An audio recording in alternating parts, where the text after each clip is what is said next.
Hi, you found the podcast Aging Gracefully with Julie Roca, and I'm Julie Roca. We have had a lot of questions in the past about, hey, my loved one needs assistance. I need to bring assistance into their home or have them go to an assisted living. However, man, that's not a conversation my loved one is going to have. And they won't even approach it. So I was talking to my good friend, Brent Pope from Ovation Home Care. And we were deciding that we would talk about this today because Brent actually has a resource that he's put together to address this. Yeah, I sure do. So welcome, Brent. All right, thanks, Julie. Brent, tell us a little bit about your background. I know this is the second time you're on our podcast, so I'll try to link to the first time. Yeah. But tell me a little bit about what brings you here and what helps you to put together resources like this one-sheeter. I can do that. I'm going to try to just compress my background into a Reader's Digest thing. I, after graduating college and seminary, I was in the ministry for a few years, and then I went from the sublime to the ridiculous, and I went back to school to study advertising. And I was in advertising for about 25 years. My wife's an occupational therapist. Yeah. So she's been working with the elderly almost 35 years now. And, we were kind of living our life, and I was pretty successful, but not super satisfied. And we had a season of our life where my mom moved in with us. Mm-hmm. So, we kind of experienced what a lot of families do, multi-generational house, grandma in the back bedroom and everything. Yeah. And we had, not to go into all the details, but we had an occasion where we had to start bringing in a private duty care agency to kind of supervise my mom and provide her some companionship and help her with some personal care. And that was interesting. I didn't think of anything of it for myself for a career. My wife, of course, knew all about it because, like I said, she's an OT. Then while my mom was living with us, Terry's mom had a massive hemorrhagic stroke. So bleeding stroke, she was already on blood thinners. She wasn't going to survive. So when basically she went under hospice care, and there was a caregiver there for her and really for my, not just my mother-in-law, but the family, and she did pass away. And that's when we kind of came to this watershed moment back in 2018 where we decided that we were going to start a private duty care agency, that we had the skill set and the experience and the heart to do it, but also, it was a way for us to honor our moms. Right. So we did that in 2020. And so since 2020, it's almost 5 years now. I know you're not supposed to exactly tell when a podcast is being done, but we're nearly there. Right. Yeah, we are. So we've seen a lot of clients and a lot of families that we're working with, because it's usually an adult child that's reaching out to us on behalf of their mom or dad or grandma or grandpa or something like that. And, we kind of experienced some of the dynamics that a lot of the families experience when it comes to convincing your loved one to get some help or make some choice. Let me say that another way: to make some choices that will help them achieve their goals and accomplish what they want to. Yes. Because it's not about my agenda; it's about let's start with them. What they want out of life, and helping them to get the best quality of life. And I like that you had experience with one. It sounds like you did a multi-generational experience where you had a mother live in your home, and another one, was she also living in your home, or was she living in her home on her own? So Terry's mother was just retired nurse living at I think her dad had retired from the ministry. I don't know. He's almost 90, and he's still like just now slowing down. So no, it was just something that happened. Okay, gotcha. So it was when hospice came into the picture that there was that extra caregiver there. And she lived in a home away from yours, though. So yes, you did not. Yeah. She was out in Texas. So you while had we both were experiences. in Alabama. Yeah, we did. We did. And then we actually used private duty care again for a brief period when my mother was under hospice care. It's kind of one of those, I know you and I try to tell people that hospice is not meant to be the final few days of somebody's lives. It is not. But sometimes that happens. Yes. Like my mom had an illness that like really, she had a fall of all things, really took her down. And so by the time she was discharging from a rehab facility, she was discharging home under hospice care. Right. So, and I think that one of the things that people commonly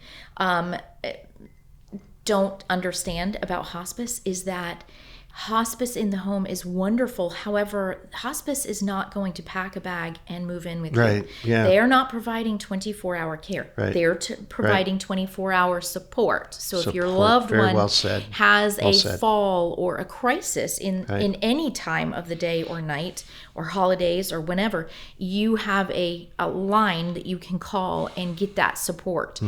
But hospice is not there for the every moment care. Yeah. And that is where, my being in hospice, we rely very heavily on great home care companies to come in and provide that touch that has to be there when someone is at end of life. And for the 6 months or a year or 5 years before that end of life. Right. And I think that's kind of what we were going to talk about today. Like, how do you have that conversation? Yes. So let us talk about it. Can I use my cheat sheet for this? Please use your cheat sheet. And I'll make it available to your listeners That'd be and great. viewers. And so it says how to talk with a loved one about home care. And the first thing on my list is just you got to know your options. You need to know what's out there. And I think you started this conversation saying it's not just about home care. It's like it could be assisted living. Right. Or it could be independent living. You need to understand what those things are, what comes with assisted living. If someone moves into an independent living community, what services are provided there? Really not much. It's a place where maybe they can have somebody make dinners for them and go to and the provide dining housekeeping room. typically. And that's about so that's about it, right? But also you just have to know and not just know in general what's available, but what's available in your specific area. Here, we have independent living communities. We have CCRCs, which are the continuum of care retirement communities, where somebody could be in a cottage or an apartment and move to an assisted living or memory care. You got to understand what memory care is and what skilled nursing is and long-term placement in skilled nursing, but also what can be done in the home, which is, there's skilled home health, and that's not us. That is the physical therapy and occupational therapy that come in for episodic visits. And they're there for about an hour. Yeah. And then if gone. that. Yep. And then there's private duty home care. Yes. And that's what we provide. But you just have to know what those are. Yeah. And I think the second thing is, after knowing the options, is know yourself. And what I mean by this is, you have to understand what it is you're feeling about this situation. Yeah. If you live out of town, you may be extra tense because you feel guilty that you have a life, and you shouldn't feel guilty that you have a life. Right. But if you bring that baggage to the conversation and try to put it on your mom or your dad, it's not going to go well. It doesn't ever go well. You've got to process that yourself first. And understand that bringing that and trying to bludgeon your parents with facts about their care or mistakes they've made or things they've forgotten, that's not going to help. In fact, the second thing I have is problems can be a problem. So if you come to that conversation having a litany of things that you've written down over the last 6 months, well, you know what that's going to do? It's going to make them defensive. They're going to put up a wall. Yeah. So do you want to be right, or do you want to accomplish something for your parents' well-being and benefit? So I also say in this is, try not to make it so much about them. Oh, Mom, you're going to fall. Mom, you're doing this. Dad, you said this and that's not true. Bring it back to yourself. Yeah. Our parents want to take care of us. So if you can find a way to talk about these things and say, for example, I just wish I could be here, but I can't. And sure, I worry, and it sure would make me feel better if you would consider doing this consider doing Say, that. hey, I'm lying awake at night and I'm just terrified. I think about this all the time. Can we please talk about some of these ways that I've found that can help you? Yeah. So that can help me. Right. So that shifts the conversation from I'm going to prove to you you've got a problem to I've got a problem, and Mom, Dad, you can help me with this problem if you would maybe consider doing this. And then that natural, they want to care for us and nurture us. Mm-hmm. And so that just shifts the conversation a little bit. That's a helpful thing to do. Definitely. I think the next thing also is tell a story. Facts build walls and stories build trust. Mm-hmm. So if you talk about this in terms of maybe someone, the person that sings in choir at your church, and she was living by herself and she had a fall and then nobody saw her, she was on the floor for 2 days. So now you're sharing something that they can maybe relate to, but it's not like a list of things that you're trying to use against them and here's what you got to do. It allows them a chance to connect and identify with that and help them understand what's at stake without feeling like they have to give an account and be on the defensive for them. Because one thing that I remind people about all the time is that your parents have been independent. Your parents probably managed quite well. They raised you. You are a productive member in society who maybe lives somewhere else, but you're doing your own thing and you've got a great life. And that's because of probably a lot of the guidance from your parents who were quite capable. And now when we come in and we say, here's what you got to do. You got to do this, this, this, and this. Yeah. We're taking that independence away from them and we're not letting them feel independent and capable anymore. It's interesting. I know you just recently spoke with somebody that I spoke with yesterday about decluttering. And we talked about, sometimes adult children can come in and just be a wrecking ball and a grenade because they're so upset by what they're seeing. Mm-hmm. And they just want to, throw things in the way. In the case of decluttering, how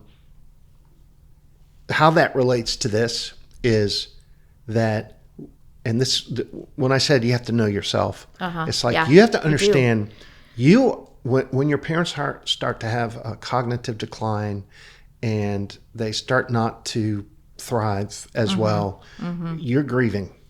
You are, You're grieving the loss. You've lost this person. Yes. Because this is like a different person and you've lost it, but they're right there, but they're not. And so that's disconcerting. You've lost your parent. Yes. In a sense. Yes. Right? Yes. And so if you try to interact with them as you might have been able to do 20 years ago, you cannot. You can't, and you have to accept and you have to let go. That's, again, you got to know yourself and know what baggage you bring to it. And really, I think the next part of the conversation is, Julie, do you know everybody's favorite radio station? No. It's WIIFN. What's in it for me? Oh yeah, I believe that. So. I think when you talk about this with your parents, it's important to say, well, what do you hope? What are your goals? Mm-hmm. Where do you see yourself? And what do you want to be doing?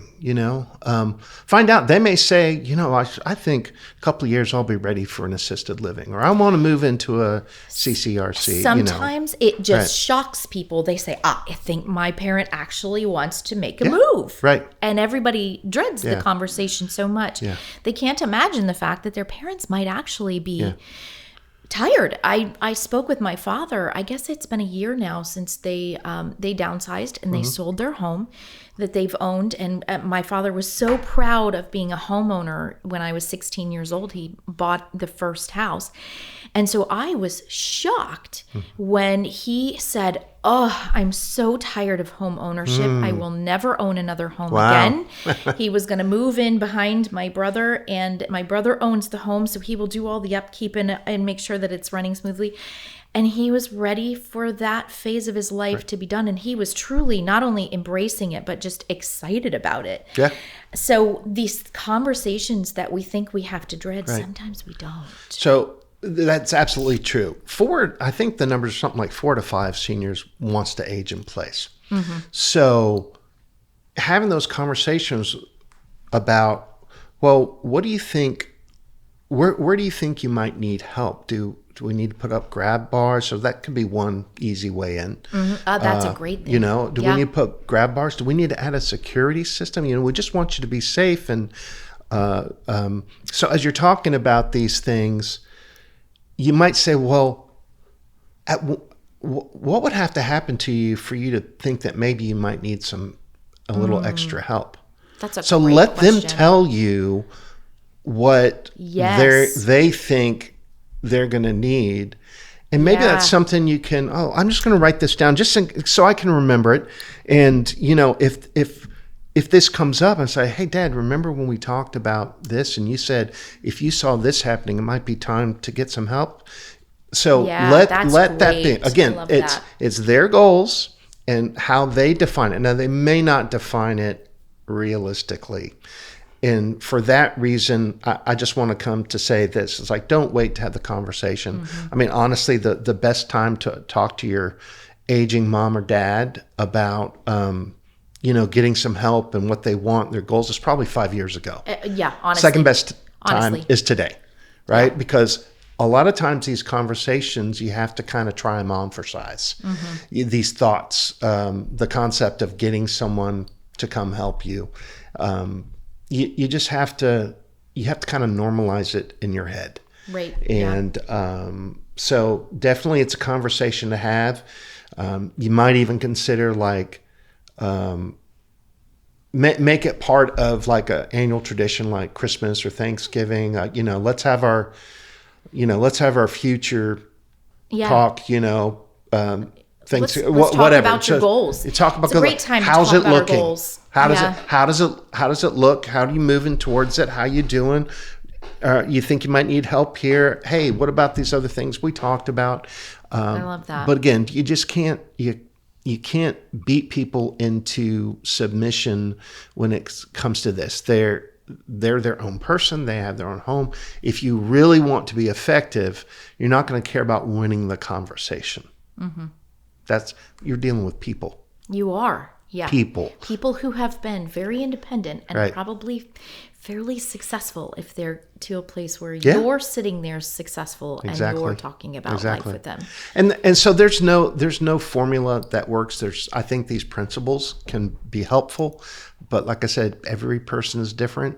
And so you just start to have the conversations. Yeah. Always remember, it's like you want to respect, you want to understand what it is they want, and everything you do should be moving them towards what they want. Yes, exactly. So, yeah. Talk to me a little bit about what home care can offer, private duty home care, because I think there's a lot of misconceptions about what private duty home care is and what it isn't. Yeah. So private duty home care is different from home health or skilled home health, right? So that's the big one. Skilled home health, it's the things that your doctor prescribes, your physician or provider just prescribes, and your health insurance company pays for. Private duty is private pay. If you have a long-term care insurance company, 99.9 times out of 100, it pays for these services. But the the skilled services like physical therapy or speech language pathology or skilled nursing or occupational therapy, I have to put that in there because I get in trouble with my wife if I didn't. Right, yeah. So those things, like you said, it's just very short visits. And sometimes people think, oh, I'm going to get skilled home health and they're going to be there every day and they're going to help me. And I'm going to, Yes. while I'm off at work, somebody's going to help my mom. And that's not how it works. Same misconception with hospice services as well. Yes. So, but private duty care is, we often talk about like personal care. So if someone needs help, whether it's full-on total assistance with things like bathing or grooming or dressing or getting on and off the toilet and getting cleaned up, or if you have incontinence and you wear, incontinence products and getting those off and cleaning up, anything from like, hey, we're here just to make sure you're safe and don't fall, to doing 100% of that, to actually physically help you get up off the bed and into the chair or chair to the couch or things like that. Also, there's also, I just kind of refer to it as like the domestic things. It's like household chores, whether it's meal prep and cleanup or doing the laundry or changing out the linens, Right. Light housekeeping, those kind of things, running errands or taking your loved one to, a doctor's appointment or the beauty shop or the grocery store, those kind of things. So it's that little support. Basically, we're wrapping around a person, filling in the gaps where they need either someone else to do it or someone to be there while they do it, so they can safely live at home and thrive there. Yes. So here's what you are not, though. You are not very detailed housekeepers or declutterers. So you are not going to go into a hoarder house and send your employee there and say, okay, for the amount of money we're paying you, we expect you to clean this house out top to bottom while you're caring for this individual. Not happening. No. Not happening. Oftentimes I'll say, hey, we'll do light housekeeping. That's like, cleaning the countertops with not what's it called, like disinfectant, with Clorox wipes, sweeping and vacuuming and mopping and getting the trash emptied and decluttered so it's a safe area, hygienic and safe. But we're not going to be hands and knees scrubbing the behind the toilet, right? So if someone needs that, then they should have a housekeeper come in maybe once a month, and then or however much you want, and we can keep it picked up. In between those. And you're not going to clean every bathroom because company is coming. You're going to clean the one that they're using, and you need to keep it safe. So, a lot of people expect that, Julie. I know so they do. Change all the linens on all the beds. And look, our company, we try to have an attitude of service, like being obsessed with serving, living to serve, finding other ways to help. But we do just try, for the sake of our employees, our team members, who are home health aides and CNAs who are very skilled at providing personal care, hands-on assistance with those activities of daily living. We have to, let's say, these people are here to do more of these things. We can do this in a supportive fashion, but really it sounds like what you might need is a housekeeper. I had that conversation last week. And I was just kind of an exploratory conversation. I said, well, it was a gentleman that's going to be getting some cancer treatment. And so he was talking about that. I said, I think you need a housekeeper, but let's see where you are after your first week of chemotherapy and see if you're weak and see if it would be appropriate for us to then come in and help you with these other things. Yes. Yeah. So, another thing that I think it's important for people to know that you don't do is you will not manage medications, right? We don't manage medication. Boy, you know this, our business pretty well. What we'll tell people is we can do medication reminders. Here, Julie, it's time for that pill. Yep. All right. Yep. We can't put the pills in the box. We don't do that. Right. We can also do assistance with self-administration of medication, but that is very rare because the state really is trying to protect seniors and people that are taking medications. So there's really certain situations, there's very few situations we can actually do that. So, but the way our company does it now, since we last talked, I changed our pricing structure And I hope you don't mind me talking about this, but No, I I've developed a web app that I'm able to have a conversation and say, well, tell me about this and how much help do you need when you're doing this, or, oh, you don't need this. And so basically I'm structuring the cost, the hourly rate, based on exactly what it is they need. So that is enabling us as a company to charge people, frankly, very rarely, a little bit more for those who have a lot of needs, but 80% of the people I've been talking to using this, I'm charging less than those old, like, oh, here's the one price fits all. Right. Because I feel like it doesn't really. Yeah. Right. Because some people need a whole lot of care and some people just want companionship. Right. Especially when you've got somebody that's living in an assisted living or a memory care and the family still just wants them to have that extra love and the extra care. And maybe they pay for 4 hours of companion care. Maybe they pay for 8 hours because they want them to sit with them and make sure they're getting to as many activities as they could possibly do, or make sure they did eat breakfast. Because even if they're in an assisted living, sometimes they may sit down to the table, they may get served their plate, but they may not touch their food. Yeah. And, so people may sit there and say, gosh, mom's really dropping weight here. And I see they're feeding her every day. Mom might not be noticing that the plate's sitting in front of her. And so companion care can help with that. Yeah. When my mom moved into an assisted living facility, nobody told us it was an option. I wish we had. We had a lot of sleepless nights, a lot of anxiety because she was forgetting things like turning on her oxygen. In the facility, it's not one-to-one care. It's a nice facility, but they can't turn it on. It's, and they can't come every morning to do that. So we could have had somebody and we wouldn't have been worried, oh my gosh, is my mom going to have to move in memory care? She's really not right for memory care, but if she doesn't remember to do this, what are we going to do? So you can, I'm just getting tense thinking about that. Yeah. So, so, and that goes back to knowing the options. So even if you say there's assisted living in your area, know that a private duty care agency, home care agency like Ovation Home Care, sorry, shameless plug from the advertiser, can be in there for a while. And we often sometimes we're working with people in the home, and they move in a facility, and we're there for 1 week, 2 weeks, 4 weeks, just to help that person transition. Yes, and I love that option. Yeah.